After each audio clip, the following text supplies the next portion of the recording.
Começa agora o Top 10. Top 10. Top 10. Todas as semanas com os melhores, com os maiores, Com as menores, com as piores, com as mais bizarras. Curiosidades Com Tato Tarkan e Professor Mauri. Então segura a cadeira, porque vai começar. Vai começar. Vai começar.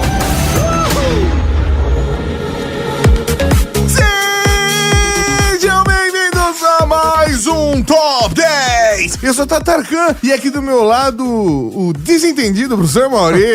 Ô, seu Tato Tarkan, um prazer estar aqui contigo, é um prazer estar aqui com você, querido ouvinte. Seja bem-vindo ao Top 10, esse programa delicinha que sai todas as sextas-feiras no seu feed. Exatamente, esse programa maravilhoso onde nós discutimos as 10 maiores, as 10 menores, as 10 melhores, as 10 piores, as 10 mais bizarras curiosidades sobre um assunto. E antes da gente entrar no Top 10 propriamente dito, quero convidar você, querido ouvinte, a apoiar nosso trabalho. Você pode fazer isso de algumas formas, por exemplo, compartilhando o Top 10 e os podcasts da Rede Geek, ou ainda acessando redegeek.com.br/apoie. E nossa campanha de compartilhe um podcast não fica só nos podcasts da Rede Geek. Então, se você gostou de um podcast, não importa de quem for, gostou de um Na Trilha, gostou de um Mundo Freak, gostou de um Naruhodô, não importa, compartilhe, isso ajuda bastante o produtor de conteúdo. E seu Tato Tarkan, o que temos dessa vez para entreter esse público maravilhoso? Essa semana nós vamos falar sobre top 10 finais de filme que quase ninguém entendeu. A gente tá excluindo aqui, gente, filme que não dá pra entender do começo ao fim. Exato. Isso tá fora.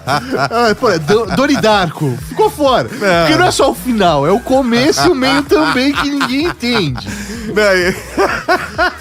Então, basicamente são filmes célebres, filmes marcantes, e que o que chamou mais atenção foi o final, e no final a pessoa falou assim, mas peraí. O que tá acontecendo? Eu não tô entendendo O que tá acontecendo? Assim, é fato, o cinema é uma maravilha de arte, do entretenimento, que transforma todas essas emoções, a vida de um herói, de vilões, mundos fantásticos, deixando eles mais próximos da gente. Mas, às vezes, os roteiristas e os diretores se empolgam um pouquinho, e aí deixa a galera sem saber exatamente o que aconteceu no final. Não precisa entregar tudo, que nem o final do Batman, sabe? Que o Michael Caine lá, o Alfred, olha, aí vira a câmera, tá o Batman fala, olha, eu sou o Batman.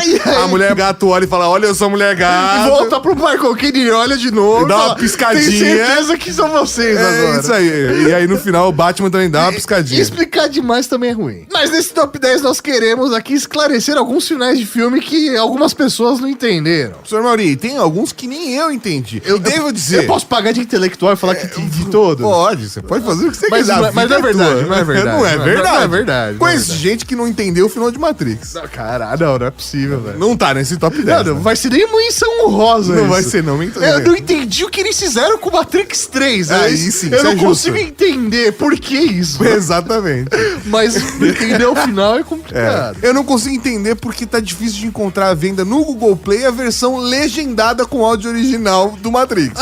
Também não consigo entender. É complicado. Mas o final de Matrix é óbvio. Um detalhe importante, tá? Antes da gente começar aqui a falar dos filmes, é que, vai ter spoiler. Não tem não tem como a gente falar dos finais dos filmes sem poder falar dos finais dos filmes. Então, vai ter spoiler caso você não tenha assistido. E o nosso ranking fica selecionado pelo grau de complexidade do final. O quanto ele é confuso.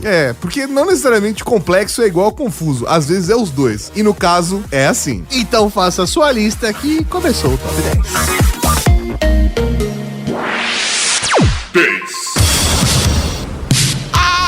Abrindo Top 10, quero entender o final de O Lutador. O Lutador? Que filme é esse, mano? Eu não lembro. Cara, Lutador é aquele filme que marca o retorno triunfal do ator Mickey Rourke. aquele filme que conta aquela história extremamente sensível, crua e brutal. Mickey Rourke, pra quem não lembra, é o cara que faz o vilão em Homem de Ferro 2. Todo tatuado, que faz aquela armadura, que fala: oh, Tony Stark, you lose. O filme conta a história de um lutador veterano que tenta continuar seguindo seu sonho e lutando. É tipo Rock Balboa, só Ok. que não dá pra entender o final. Não, mas se o final é confuso, Mauri, como que acaba o filme? O filme termina, assim, totalmente aberto, com o protagonista, né, o Randy, mergulhando pra dentro de um ringue. Tipo, a gente não consegue saber ao certo o que aconteceu com ele, o que abre espaço pra muita especulação. Então ele mergulha no ringue e a gente não sabe o que acontece. Só que é aquilo, né, o filme, ele trata justamente sobre aquela jornada de redenção, de encontrar um significado pessoal pros nossos atos e decisões. Mas é bem capaz do Randy ter morrido, mas no fim das contas, pelo jeito, não importa. Se não tá no filme, não importa. Na verdade, mas qual é o final? É isso que eu quero saber. Ele se joga no ringue. Mergulha no ringue. E nada passou de um sonho. Pode ser esse o final, mano. Caralho, não, velho. Eu vou dizer que nada passou de um sonho. Podia ser o nome desse top 10.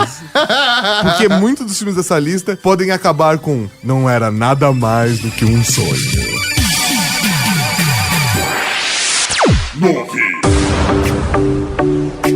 Na nona colocação, é óbvio que vamos falar de Blade Runner. Ah, Blade Runner. O futuro de Blade Runner chegou já, né? É verdade, é verdade. Futuro de Volta ao Futuro também, professor Mori. Mas o final de Volta ao Futuro é claro. É claro? É claro. Por quê? Porque depois ele ainda virou uma animação que contava a história do Doc Brown viajando pela Você história. já viu no final do filme um moleque apontando pro pênis? A gente já falou isso nos podcasts. Essa história é boa. A gente põe no top 10 easter eggs. Top 10 easter eggs assustadores. Caralho, Top 10. isso aí Mas vai vamos ser lá. bom. Pra quem não conhece, Blade Runner é um marco cultural do cinema de ficção científica e do universo cyberpunk. Infelizmente, na sua estreia, ele não necessariamente foi tão bem assim, né? No começo não foi tão legal, mas ao longo desses últimos 30 anos, ele ganhou corpo e, obviamente, ganhou uma legião de fãs. Né, eu acho que ele passou a ser realmente uma referência de cultura pop, né? É um filme com características tão específicas que acaba virando quase um gênero próprio, né? Não só pelo roteiro, pela construção, mas pela questão estética, visual, construção dos personagens, elementos de roteiro. Tudo isso ajuda a dar essas características, né? E é óbvio, a gente precisa falar aqui que Blade Runner já foi picado e repicado milhares de vezes. Tem tudo quanto é tipo de versão, versão do diretor, versão clássica, Versão do quarto final, É, versão isso, internacional. Isso, cara. Não faltam versões. Isso é verdade, mano. Eu acho que o negócio foi tão complicado que eles resolveram lançar uma parte 2, né? Pra ver se dava um jeito de explicar a coisa. Além da versão aprovada pelo Ridley Scott, que é o diretor, a gente ainda tem pelo menos duas versões diferentes que passaram no cinema. Só no cinema tem duas versões. Como que a gente explica o final de um filme? Que, velho, existem tantas versões assim. E sim, tem que citar que em todas as versões do filme tem em comum os sonhos do protagonista, que fazem parte ali da construção da história. Que no caso o protagonista é o Deckard, feito por Harrison Ford. O Indiana Jones. Isso, o Han Solo. Isso aí. O presidente americano. Caia fora do meu avião. E nesses sonhos, ele vê sempre a imagem de um unicórnio, ao invés da construção do título do livro original, que seriam ovelhas elétricas. Mas eu acho que unicórnio até que vai. Serve, não, serve. Mas o final levantou diversas questões ao longo dos anos. A replicante Rachel, ela vai viver? Vai morrer? Eles conseguiram fugir? Eles foram pro mato? Eles foram pra outra cidade? Eles foram pra fora do planeta? Mas o ponto principal que deixa a galera maluca é: o Deckard é também um replicante? E se você ainda não entendeu, nós vamos explicar. É óbvio, porque a nossa função é tentar confundir o mínimo possível.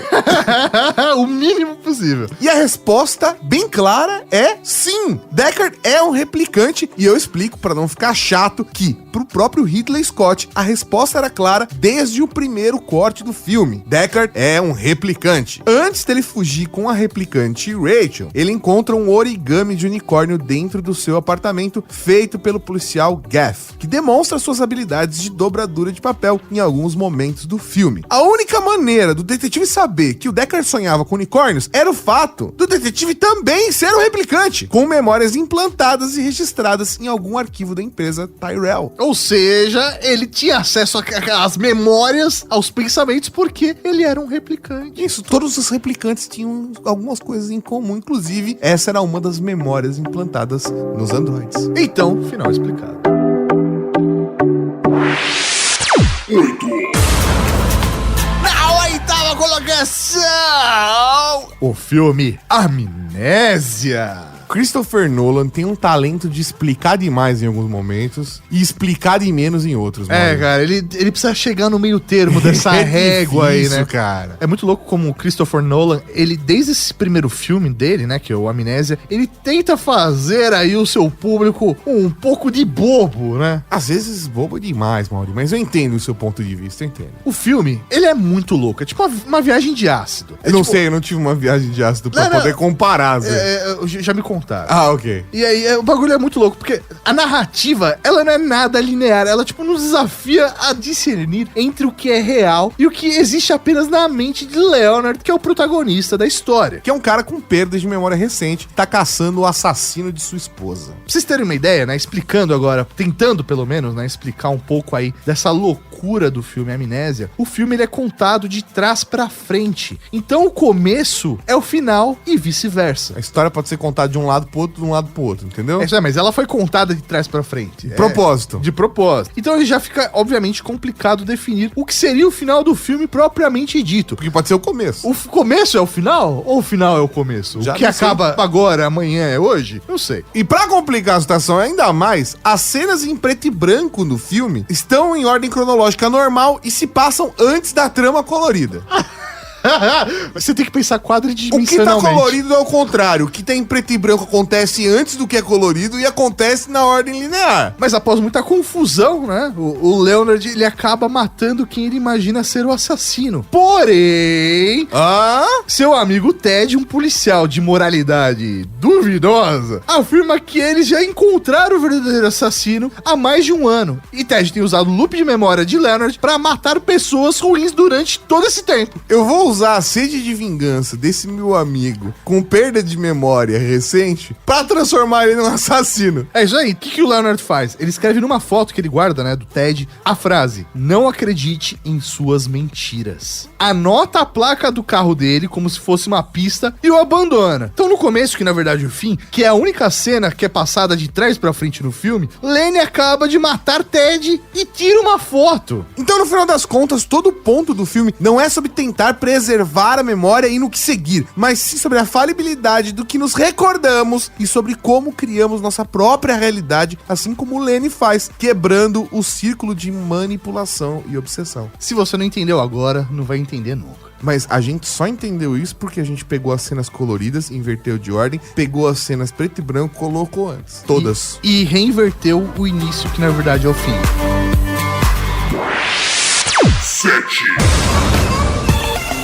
Na sétima colocação, vamos falar do Vingador do Futuro. Vamos falar só coisa boa, né? Porque esse é um filme... A gente não tá falando daquele lixo que fizeram aí, tentaram fazer um remake de merda. Então, porque, na verdade, o remake, Mauri, foi um remake da versão americana do filme, chamado Total Recall. É aquela merda. A versão brasileira do filme, que é com Schwarzenegger, se chama O Vingador do Futuro. Que é a versão boa. Que é, se não teriam feito um O Vingador do Futuro, Total Recall, hífen, Total Remake, aí teria sido sentido.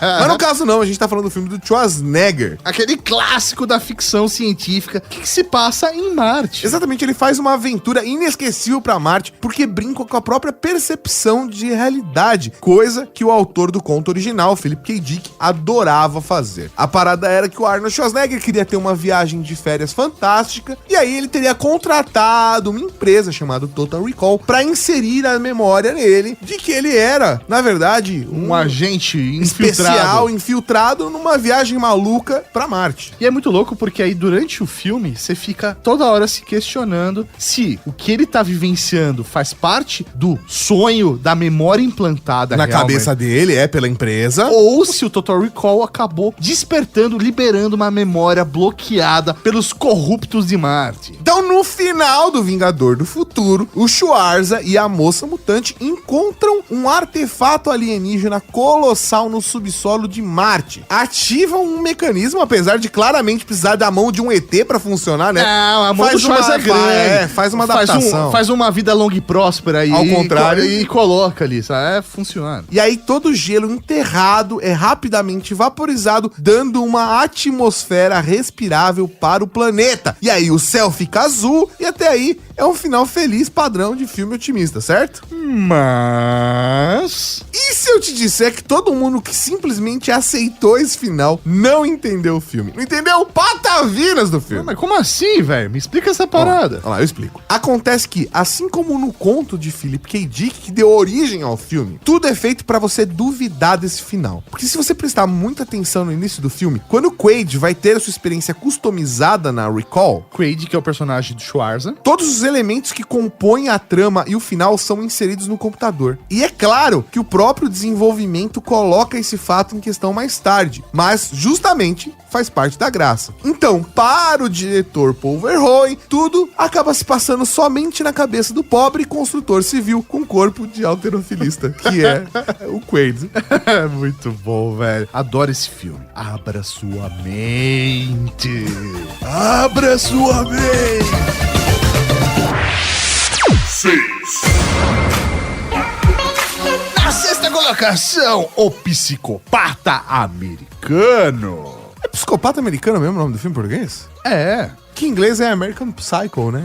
Bem parecido. Psicopata Americano é daqueles filmes que se tornam clássicos instantaneamente. Inclusive, ele lançou a carreira do Christian Bale e levantou vários questionamentos pra toda uma geração. Mas contando aí um pouquinho sobre a história do filme, né? Ele se passa em 1987 e conta a vida de um rico banqueiro de investimento de Nova York. Mostrando uma vida de muito luxo, da galera ostentando muita grana, cartões de crédito. Um negócio muito louco. Tipo o Bruce Wayne. É tipo um Bruce Wayne, só que psicopata. Não, peraí. É tipo o Bruce Wayne. Inclusive interpretado pelo Bruce Wayne. Só que essa vida de glamour, né, essa vida de muito dinheiro, esconde, na verdade, um assassino horrível. Uma vida dupla que levava de dia ia um profissional, um jovem profissional de sucesso, e de noite, um assassino em série. Mas por que tá aqui, Tato? É porque o filme todo é construído pra nos levar a entender que todos os excessos do personagem principal, o Batman, aconteceram Também apenas... conhecido como Patrick Bateman.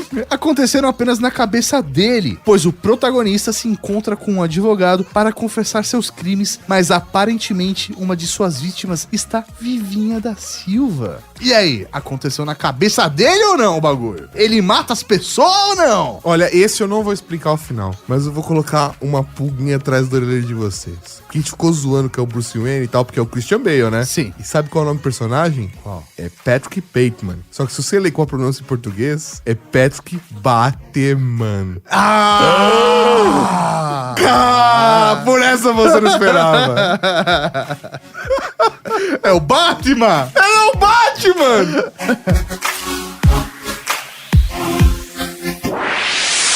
5. Na quinta colocação desse top 10, é óbvio que vamos falar de A Origem. Ah, velho, ó, o Nolan aí de novo, Tateira! Professor Mauri, é óbvio que tinha que ter A Origem nessa lista. E se você não assistiu A Origem, vamos fazer aqui um pequeno resumo pra calentar seu coração. A Origem é um filme onde fala sobre inserir informações dentro da cabeça das pessoas através do sonho. Não informações, implantar ideias. Oh. Como se fossem suas. E aí, o filme conta a história do Colby, que é o personagem que acaba fazendo esse tipo de inserção inserções. Ele é um especialista nisso, interpretado por Leonardo DiCaprio. E por viver muito nesse ambiente de sonhos e tudo mais, é uma loucura. O tempo passa em velocidades diferentes. Se você tá no mundo real, se tá na cabeça de alguém, se você tá sonhando, se você tá dormindo. Se você tá em cada um dos níveis, porque tem níveis e subníveis do sonho. Tipo aquele episódio do Rick and Morty. Você entra no sonho do personagem, tá dentro do seu sonho, aí você entra no sonho do personagem do sonho, também do personagem do seu sonho, e o negócio vai ficando cada vez mais complicado. E tem toda uma questão de um heist movie, porque eles têm um período curto pra implementar uma ideia na cabeça de um executivo que vai mudar uma trama ali no filme. E aí o Kobe, o que ele faz? Pra conseguir determinar se ele está sonhando ou se ele está no mundo real, ele sugere criar uma âncora, né? Criar algo que só você sabe pra conseguir determinar se aquilo é real ou não. Isso, inclusive, existe de verdade, professor Mauri. Se você tá sonhando, viagem astral, não importa. Se você olhar na tua mão e a tua mão estiver estranha, certeza que você tá sonhando. Porque sua mão é sempre sua Sua mão. mão é sempre sua mão. Você consegue olhar sua mão e falar, é minha mão. Se Ninguém você é olha- melhor você. Isso, no sonho, quando você olha pra sua mão, ela tá estranha. Caralho, é sonho. É, já. E não precisava do peão, que é o que o Kobe usa no filme. Ele tem um peãozinho que ele coloca que se o peão cai, quer dizer que é real. Se o peão ficar rodando pra sempre, quer dizer que é um sonho. Era só ter olhado na mão, mas o peão tudo bem. Vamos seguir essa técnica. E aí, na verdade, o questionamento é: será que realmente tudo aquilo aconteceu? Tudo fazia parte de um sonho? Tudo passou somente na cabeça do Kobe? Ou aquela trama toda ocorreu e ele finalmente conseguiu voltar pra casa e acessar a sua família? E essa discussão toda só existe porque a cena final do filme do Nolan é o Leonardo DiCaprio, né? No caso, o Kobe, entrando na sala e ele tá super feliz porque ele tá realizando um objetivo da sua vida. Ele roda o peão na mesa e ele não espera o peão cair. E o filme corta antes de... O peão dá uma titubeada e... Não... O peão podia estar continuando rodando, ou o peão podia ter caído e ele realmente estava na realidade. Não dá pra saber, não dá pra saber. E aí, vamos contar para as pessoas o final de verdade? Vamos contar, acho que é justo. Elas estão aqui pra isso, Tato. Vamos lá. De acordo com o próprio diretor, Christopher Nolan, o final não importa. É verdade.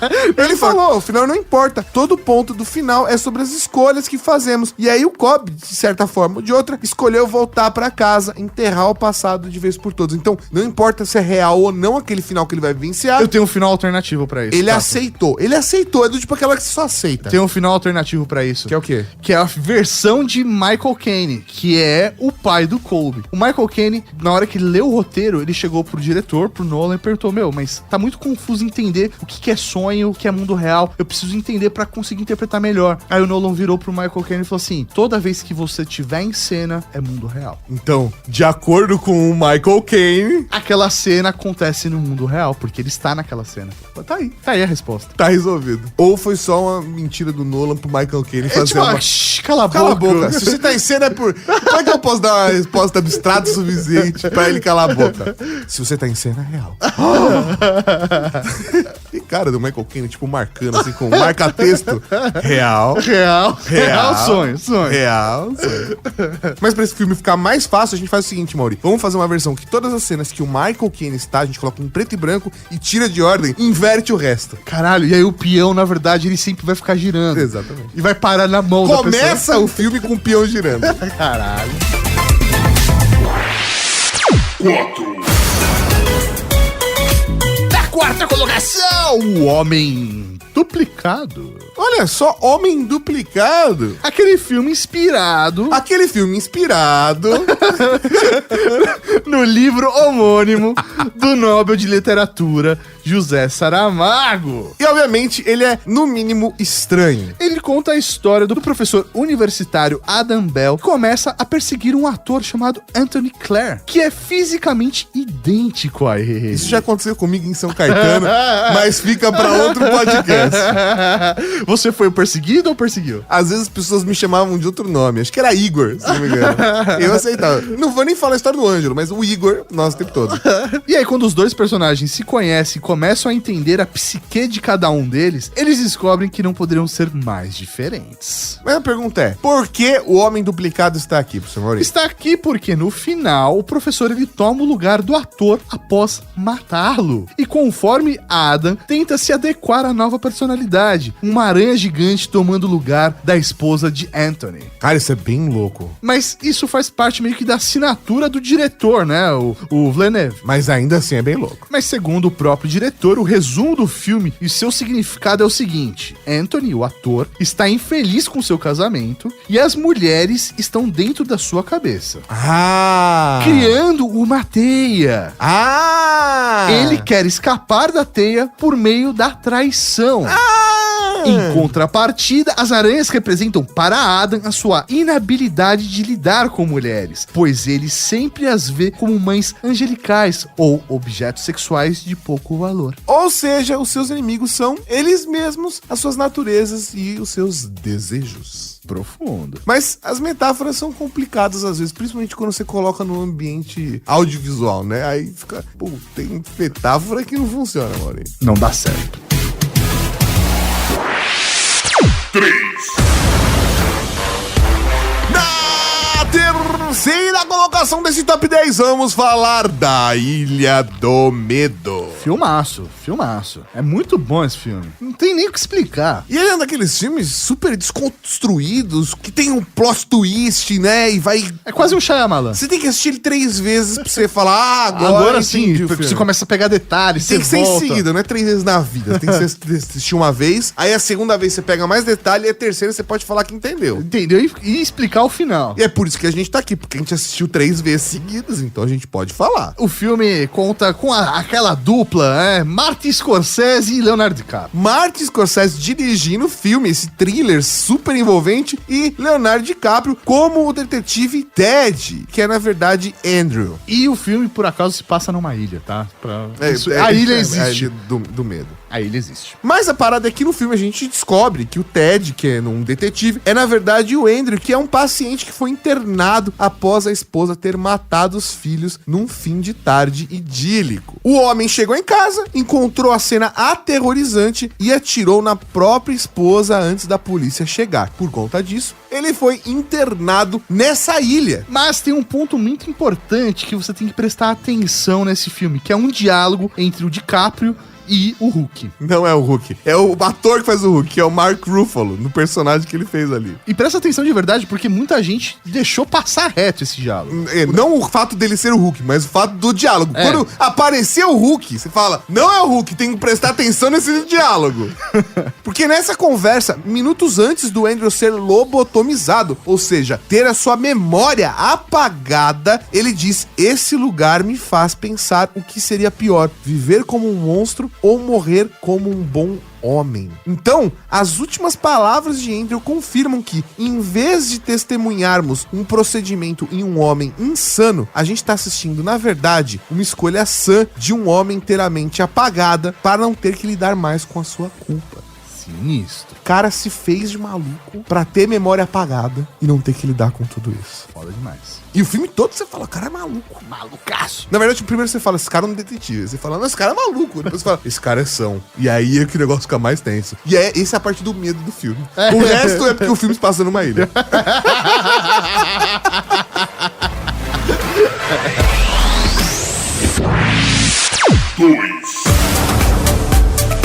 Na segunda colocação, Birdman. Adoro esse filme. Birdman ou A Inesperada Virtude da Ignorância. Cara, a gente vai falar basicamente de Batman aqui, né?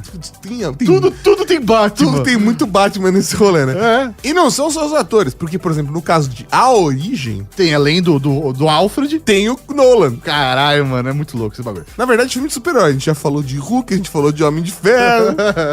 Mas vamos falar de Birdman, que é sim um filme de super-herói. Birdman é aquele Mas filme... mais ou menos super-herói, né? Mais ou menos. Birdman é aquele filme em plano sequência, sabe? É uma obra de arte. Ela coisa é uma obra de arte. linda de Deus, de verdade, é muito bom. Que mostra a vida de um ator que fez um grande personagem. Que era um super-herói. E que acabou meio caindo no esquecimento, sempre fazendo papéis de segunda linha, está tentando se alavancar novamente através de uma peça de teatro. E tudo isso é registrado com plano sequências. Só que tem uma última cena, Tato, que o bagulho é muito louco. O final é a melhor parte. É tipo alucinante, assim.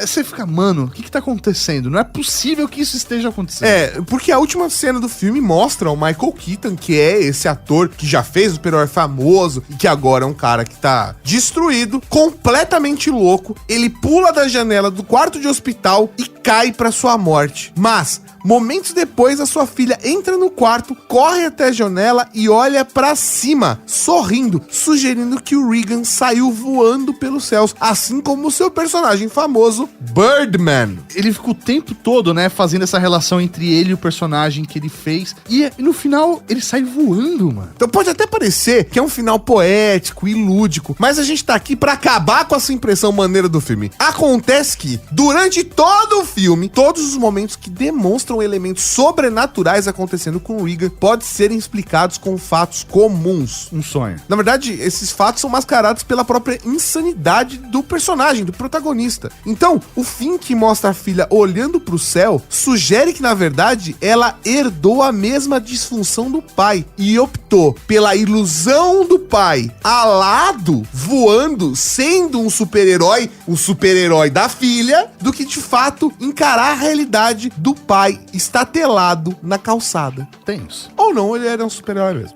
Ou isso. Ou isso. Ou isso. Esse top 10, pelo jeito, é de sobre super-heróis. Recapitulando. E se você ficou confuso e nem lembra mais se a gente tá fazendo um top 10 de super-heróis ou um top 10 de finais confusos, não tem problema. Vamos fazer um recapitulando. 10. Na 10ª colocação, o lutador mergulhando no ringue. 9. Na 9ª colocação, Blade Runner. Ele é ou não é um replicante? No final, ele é. É isso. 8. Na 8ª colocação, Amnésia, o filme que vai, volta, gira e é preto e branco e colorido. 7. Na 7ª colocação, O Vingador do Futuro, que nesse caso realmente se aplica. Tudo não era mais do que um sonho. Tudo era um sonho. 6. Na 6ª colocação, O Psicopata Americano, que talvez não matou tanto assim. Depende, 300 menos 1 ainda assim é 299, né? É arredonda pra cima. 5. Na 5ª colocação, temos A Origem, ou Inception, que é o sonho dentro do sonho, dentro do sonho, dentro do sonho, e que no final não era um sonho, segundo Michael Caine. Segundo Michael Caine. 4. Na 4ª colocação, O Homem Duplicado. O Homem Duplicado! Com muitas metáforas. 3. Na 3ª colocação, temos A Ilha do Medo, que se passa numa ilha e o medo é descobrir o final, que é assustador. 2. Na 2ª colocação, Birdman. Ele é um pássaro ou um homem? Ou um avião.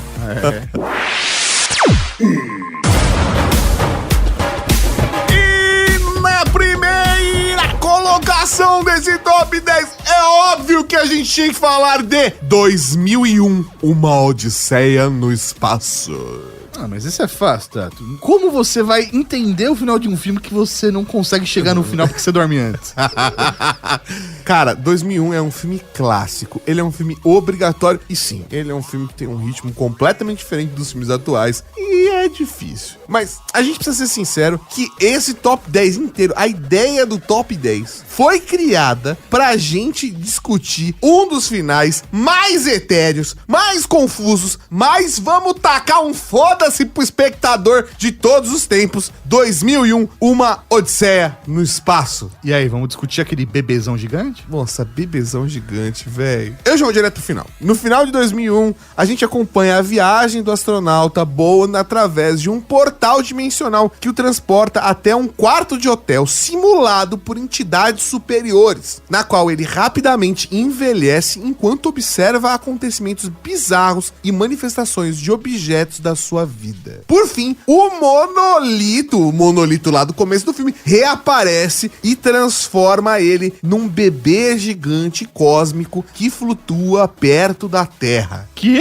Pois é bem esquisito, mas vamos lá que faz sentido. Porque de acordo com o próprio diretor do filme, Stanley Kubrick, quando o astronauta sobrevivente Bowen finalmente chega a Júpiter, um artefato o projeta em um campo de força, ou portão estelar, que o envia a uma jornada para o espaço, tanto externo quanto interno. Por fim, deixando em outra parte completamente diferente da galáxia, onde ele é colocado em um zoológico com um cenário retirado de seus próprios sonhos e imaginação. Por isso a doideira foda que ele tá vivendo. É um estado atemporal. Então sua vida passa pelo estágio da meia-idade até a senilidade e a morte. E ele renasce como um ser melhorado, uma criança das estrelas, um anjo, um super-homem, se preferir. A parada é que aquela parada dele envelhecendo é ele envelhecendo dentro desse zoológico maluco num outro lado da galáxia. Tipo, olha só o ser que a gente encontrou. Mas eu acho que mais importante de tudo isso, Tato, o mais importante mesmo é a próxima vez que alguém virar pra você falar qual é desse bebezão gigante,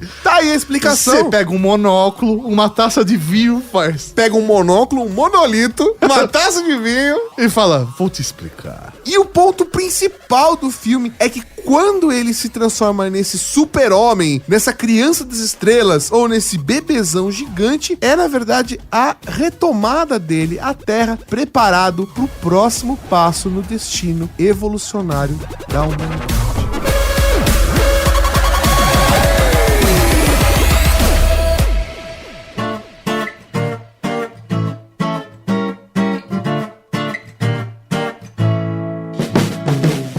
Você gostou desse podcast? Compartilhe e ajude a Podosfera a crescer. Contribua também enviando sua sugestão de pauta ou comentário em áudio pelo WhatsApp 11 98765 6950. Não se esqueça de dizer seu nome e de onde está falando.